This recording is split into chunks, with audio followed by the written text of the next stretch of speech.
मेरे जो हस्बैंड हैं तो उन्होंने दूसरी शादी की है, औलाद नहीं है हमारी इसलिए, लेकिन कोई मेडिकल प्रॉब्लम भी नहीं है। इसमें मेरा तो कोई कसूर नहीं है, अल्लाह ताला की तरफ से ये चीज़ है। अब मैं क्या करूं, बहुत ज़्यादा मेरा दिल जो है वो दुखा हुआ है, तो आपकी रहनुमाई चाहिए। देखें, तबी तौर पे तो ज़ाहिर है नागवार होता है।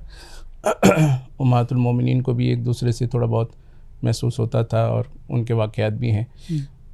तो तबी तौर पे जो आपको गम है उसमें तो कोई मसला नहीं है, उस पर आपको सवाब मिलेगा, अजर मिलेगा और आपको उस पर सब्र से काम लेना चाहिए जी।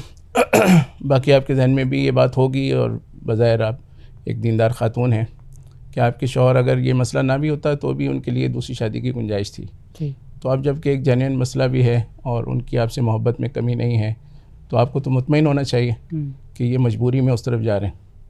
तो इसलिए आपका पुराना उनसे जो मोहब्बत का ताल्लुक़ है वो बरकरार रहना चाहिए जी। और बाकी जो तबई आपको गम है वो अगर थोड़ा बहुत इजहार हो भी जाए तो कोई मसला नहीं है, उस पर आपको अजर भी मिलेगा और आपकी शौहर भी उम्मीद है कि इस पर ज़्यादा आपका ख्याल करेंगे।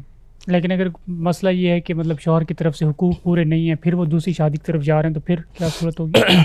नहीं, वो तो ज़ाहिर है अगर वो दूसरी ना भी करें, हुकूक पूरे ना करें, वो तो एक नाजायज़ काम है ना, तो उसमें तो कोई बहस नहीं है।